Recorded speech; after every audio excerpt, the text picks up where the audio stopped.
name is Stuart McAdoo. I'm with the Colleton County Chamber of Commerce. With me today, I have Miss Becky Hill, the Colleton County Clerk of Court, who had front row seats to the Alex Murdaugh trial right here in our hometown of Walter Grove, South Carolina.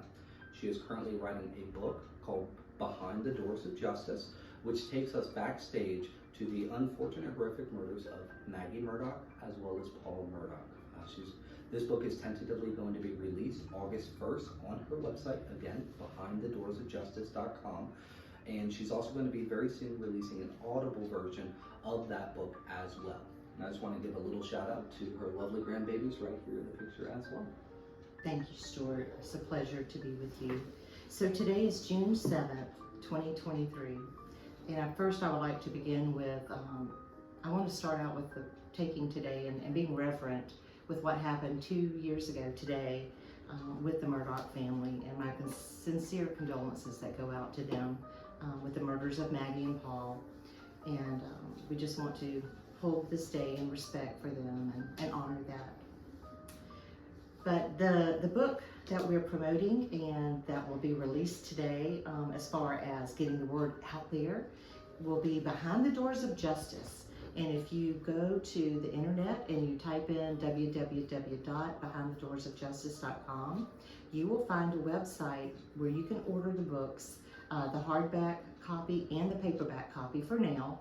And then at a later time, in the next few weeks, you'll be able to order the audible copy, which will be read by me, the author. I also want to shout out to Neil Gordon, who helped me write this book. He is from Augusta, Georgia. Neil, thank you so much for being my Jewish mama and for being my writer, working on this hard with me, and for staying up late at night a lot of times and pushing me for those deadlines that we had. For Valerie Bauerlein for helping me edit and read again, and so many words that she helped me put together. And then for Neil's wife, Melissa, who started all this. Melissa, you're the one who created all of this to begin with. I met her on a chance meeting on the street on the day that the jury was to go to Moselle for a site visit, which was near the end of the trial. And I was going with them, and I met Melissa, who was a photographer, on the street outside of the courthouse. And we quickly formed a bond, and it went from there.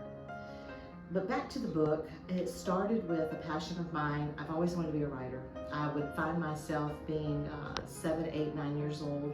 I would pretend to be a newscaster, and back then Charlie Hall was on Channel 5, and we had a lot of well-known media people, Walter Cronkite and Charlie Hall, and I wanted to be like them, and I'd hold the newspaper in front of me and pretend like I was a newscaster.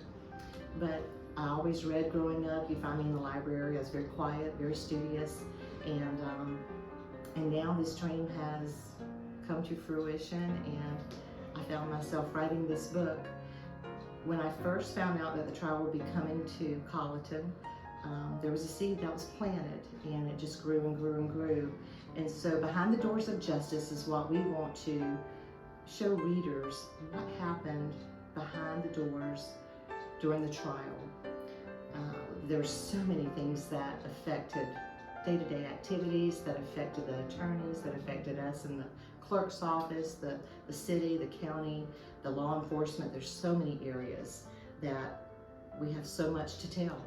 And you're going to go with us. I'm going to describe in the book what it was like going to the crime scene of Moselle the day that we went, and how we could hear whispers in the wind of Maggie and Paul that day.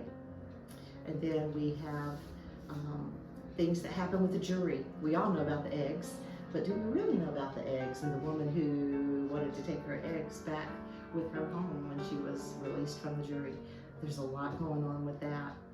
We have things that went on with the defendant himself and with the family, and things that the reader will be interested to know about.